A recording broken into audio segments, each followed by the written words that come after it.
அனைவருக்கும் வணக்கம். என்னோட சேனலை சப்ஸ்கிரைபர் பண்ணிக்கோங்க. அதாவது பார்த்தீங்கன்னா, ஜூலை 22 கார்த்திகை தீபம் சீரியலில் என்ன நடக்குது அப்படின்னு சொல்லிட்டு பார்க்கலாம் வாங்க. அங்கே பார்த்தீங்கன்னா, ரேவதி பெட்டில் உட்காந்துக்கிட்டு கார்த்தியை பற்றி தனக்கு தலையில் பூ வச்சு விட்டது, ரொமான்டிக்காக அவங்கள பற்றின கனவுகளோட ஆசையோடு அப்படியே நின்றுட்டுருக்காங்க. உட்காந்துருக்காங்க. நைட் ஆயிடுச்சு. உடனே கார்த்தி அங்கேருந்து வர்றாரு. வந்த உடனே நீ மட்டும் வந்து அம்மாக்கிட்ட சொல்லலைன்னா அம்மா வந்து நான் இந்த மாதிரி டிசைன் பண்ணியிருக்க மாட்டாங்க. அதாவது அவங்க தலைவராக நின்று இருக்க மாட்டாங்க. உன் பேச்சுக்கு அம்மா எப்போவுமே ஒரு மரியாதை கொடுக்குறாங்க. அதை நினச்சா ரொம்ப சந்தோஷமாக இருக்குது அப்படிங்கிறாங்க. சரி பரவாயில்ல, என் பேச்சுக்கு ஒரு மரியாதை கொடுக்குறாங்க, ரொம்ப சந்தோஷமாக தான் இருக்குது எனக்கு அப்படின்னு சொல்லிட்டு பாயை போட்டு கீழே படுக்கிறாங்க. உடனே ரேவதி இருந்துக்கிட்டு எதுக்கு பாயை போட்டுக்கிட்டு கீழே படுத்துட்ருக்குற அப்படிங்கிறாங்க. ஏன் ரேவதி என்ன புதுசாக இருக்குது, நான் எப்பவும் கீழே தானே படுப்பேங்கிறாங்க. இல்லை பரவாயில்ல, நீ பெட்டில் படுத்துக்கோ, நீ கீழே படுத்துறத பார்த்தா எனக்கு கொஞ்சம் கஷ்டமாக இருக்குதுங்கிறாங்க. இல்லை பரவாயில்ல அப்படிங்கிறாங்க. உடனே தலைவாணி எடுத்துகிட்டு வந்துட்டு நானும் கீழேயே படுத்துக்கிற பாயில் முதுகு வலிக்குது அப்படி இப்படிங்கிறாங்க.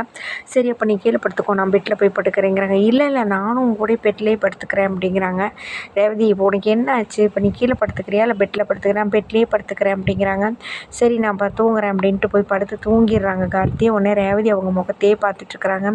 டேய் என்னடா என்னோடய ஃபீலிங்ஸை புரிஞ்சிக்கவே மாட்டேங்கிற அப்படி இப்படின்ட்டு ரொம்ப ஃபீல் பண்ணுறாங்க. அதுக்கு முன்னாடியே கார்த்தி கேட்பாங்க, அம்மா நீ என்னாச்சு, ஆஸ்திரேலியா போகலையா அப்படிங்கிறாங்க. இல்லை என் ஃப்ரெண்டு வந்து 6 மாதம் ஆயிரும் அப்படின்னு சொல்லிட்டா, அதனால் இப்போதைக்கு எனக்கு அங்கே வேலை இல்லை அப்படி இப்படிங்கிற மாதிரி சொல்லிடுறாங்க. சரி அப்படின்ட்டு படுத்து தூங்கிடுறாங்க. நம்மளை புரிஞ்சிக்கவே மாட்டேங்கிறாங்களே அப்படின்னு சொல்லி நினச்சிட்ருக்குறாங்க. அதுக்கடுத்துல ஒரு நாள் பார்த்திங்கன்னா, துர்கா வந்து உட்காந்து ஃபீல் பண்ணிகிட்ருக்குறாங்க. எப்படியாச்சும் நம்ம கணவரோட நம்ம ஒன்று சேரணும், நவீன் கூட அம்மா வேறு நமக்கு தீவிரமாக மாப்பிள்ளை பார்த்துட்ருக்குறாங்க. ஆனால் நம்ம நவீனோட தான் நம்ம வாழணும் அப்படி இப்படிங்கிறாங்க. உடனே அவங்க சித்தி வேறு சொல்கிறத நினச்சி பார்க்குறாங்க. உன்னோட வாழ்க்கையை உனக்கு பிடிச்ச மாதிரி நீ வாழு, அம்மாவுக்காக வாழாத அப்படி இப்படின்லாம் சொல்லி வச்சுருப்பாங்க. எப்படியாச்சும் நம்ம வீட்டை விட்டு கிளம்பிடணும் அப்படின்னு சொல்லிட்டு பையை தூக்கிட்டு வீட்டை விட்டு கிளம்புறாங்க. அதை வந்து சந்திரகலா பார்த்துட்றாங்க. பார்த்துட்டு எப்படியாச்சும் இவங்களை ஏதோ ஒன்று பண்ணணும், பிளான் பண்ணி அசிங்கம் பண்ணணுன்ட்டு உடனே ஃபோன் பண்ணுறாங்க சிவனாண்டிக்கு. இங்கே பாரு, நீ என்ன பண்ணியோ எது பண்ணியோ தெரியாதுங்க, இங்கே பாருங்கள் அவள் வெளியில் வந்தான்னா அவளை கூப்பிட்டு போய் நைஸாக எப்படியாவது போய் இது பண்ணி எப்படியாவது பிளான் பண்ணி அவங்கள கோயிலுக்குள்ளே போகிற மாதிரி பண்ணிடுங்க. அங்கே உள்ளே வச்சு பூட்டிட்டோம்னா அடுத்த நாள் காலையில் அவங்க அம்மாவை கூப்பிட்டு வந்து இப்படி ஒரு அசிங்கம் கோயிலுக்குள்ளே நடக்குது, உன் புள்ள கோயிலுக்குள்ளே இருக்கிறான்னு சொல்லி கேவலப்படுத்தி அசிங்கப்படுத்தினோம்னா நம்ம வந்து யாருமே சாமுண்டீஸ்வரியை மதிக்க மாட்டாங்க. அவள் பிள்ளை இப்படி பண்ணிருச்சுன்னு எல்லா ஓட்டும் உங்களுக்கு தான் உலகம், நீங்கள் ஜெயிச்சிருவீங்க அப்படின்னு ஐடியா கொடுக்குறாங்க. சொன்ன மாதிரியே சாமுண்டீஸ்வரி ரவுடிங்களுக்கெல்லாம் ஃபோன் பண்ணி இந்த மாதிரி ஏதோ ஒன்று பண்ணலாம் அப்படின்னு சொல்லிட்டு பிளானை போடுறாங்க. உடனே இவங்க 2 பேரும் துர்காவும் நவீனும் 2 பேரும் அப்படியே வெளியில் போயிடலான்ட்டு பைய எடுத்துகிட்டு அப்படியே நடந்து போயிட்டுருக்கிறப்ப இந்த ரவுடிங்கெலாம் வந்து வழிமறிக்கிறாங்க. உடனே அவங்கக்கிட்ட இருந்து தப்பிச்சுக்கிறதுக்காக வேக வேகமாக ஓடுறாங்க. கரெக்டாக அவங்களும் கோயிலுக்கிட்ட உள்ளே கொண்டுட்டு போய் தள்ளி விட்ருவாங்க. உடனே பார்த்திங்க அப்படின்னா கோயிலுக்குள்ளே சரிவா இதுக்குள்ளேயாவது போய் ஒளிஞ்சிக்கலாம் அப்படின்னு 2 பேரும் உள்ளே போவாங்க. உடனே உள்ளே போனோடனே அப்புறம் கோயில் ஐயரும் பூட்டிடுவாங்க. உடனே பூட்டுங்க சாமி அப்படின்னோடனே உள்ளே போனதை நல்லா தெரிஞ்சுக்கிட்டு சிவனாண்டிக்கு ஃபோன் பண்ணுவாங்க ரவுடிங்க. ஐயா நீங்கள் சொன்ன மாதிரியே அவங்கள துரத்திக்கிட்டு போய் எப்படியோ கோயிலுக்குள்ளே உள்ளே போயிட்டாங்க, ஐயரும் கோயிலை பூட்டிட்டாரு, நாங்களும் வந்து பார்த்துட்டோம் ஐயா, நீங்கள் இனிமேல் உங்கள் ஆகிற வேலையை பாருங்கள் அப்படின்னாங்கன்னா சரிடா அப்படின்னு சொல்லிட்டு உடனே சந்திரகலாவுக்கு ஃபோன் பண்ணுறாங்க சிவனாண்டி. கரெக்டாக உள்ளே வச்சு பூட்டிட்டேன், இனி எந்த பிரச்சனையும் இல்லை, வசமாக மாட்டினானுங்க, அவள் மான மரியாதையெல்லாம் போதான் போகுதுங்கிறாங்க. அப்படின்னா ஊர்க்காரங்களை போய் பார்த்து பேசி எல்லாரையும் கூட்டிகிட்டு சாமுண்டி சொல்லிட்டு வாங்க, கோயிலில் போய் திறக்க வச்சு அவன் மான மரியாதையை கெடுக்கலாம் அப்படிங்கிறாங்க. உடனே சிவனாண்டி பார்த்திங்க அப்படின்னா என்ன பண்ணுறாருன்னா உடனே போய் தலைவரை பார்க்குறாரு. தலைவரை பார்த்து சொல்கிறாரு, யோ ஐயா நான் வணக்கங்க ஐயா, நான் ஒரு விஷயம் சொல்கிறேன், அந்த சாமுண்டீஸ்வரி பொண்ணு நட்ட நடுவில் இந்த ராத்திரி டைமில் பாருங்கள் அந்த கோயிலுக்குள்ளே அசிங்கம் பண்ணிகிட்டு இருக்குது, என் கண்ணார பார்த்தேன், நான் அதனால் இப்போ கதவை சாத்திட்டு வந்தேன் அப்படி இப்படின்னு பொய் பேசுகிறாரு.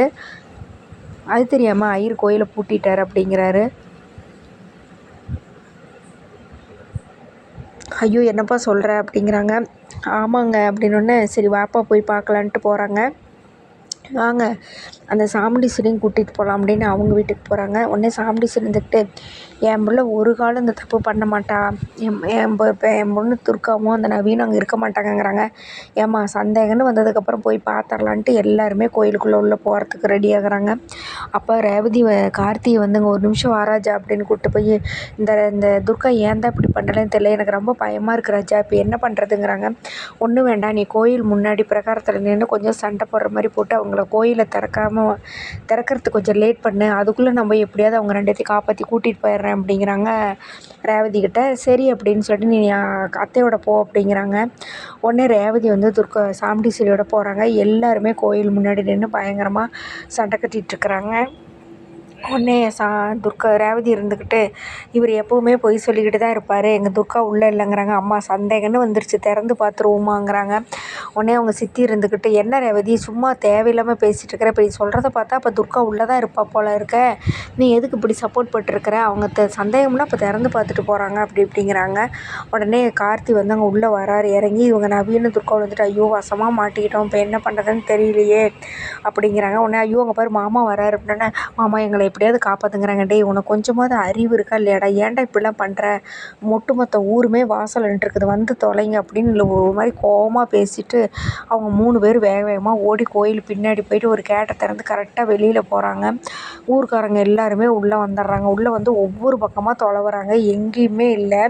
கடைசியை பார்த்தா அந்த சிவனாண்டி எல்லாம் உள்ளே வச்சு போட்டணுமே, நம்ம தானே பார்த்தோம், எப்படி எங்கே போய் தொலைஞ்சாங்க அப்படிங்கிறாங்க. உடனே சந்திரகலா சாமுண்டீஸ்வரி தங்கச்சி, இந்த சனியனுங்க 2 எங்கே போய் தொலைஞ்சதுன்னே தெரியலையே, ஐயோ கடவுளே, எப்படியாவது எங்கள் அக்கா மான மரியாதை கெடுக்கலான்னு பார்த்தா 2 எங்கே போய் தொலைஞ்சதுங்க அப்படின்னு ஒரு பக்கம் டென்ஷனாக இருக்கிறா.